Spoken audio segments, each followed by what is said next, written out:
Hi guys, in today's video I'm going to show you how you can add Facebook pixel to Squarespace. So the first step you need to do is to open Squarespace. So once you open the first website, that is Squarespace website builder. Click on templates. So you can do with your website as well. So I am going to show with the template. Okay, so I'm going to select this template. Click on start with this design. Wait for a few seconds so that it will set up.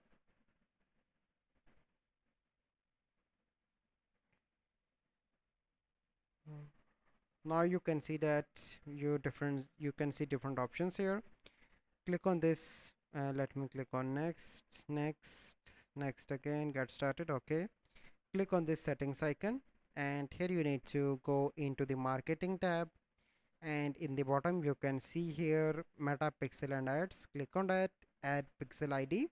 So here you need to add pixel id, so I'm entering my pixel id here, and then you need to click on save on the right top. So this is the process that you need to follow to add Facebook pixel to Squarespace. So I hope you find this video helpful. If you find this video helpful, must like this video, subscribe to our YouTube channel for future videos. We'll see you in the next video.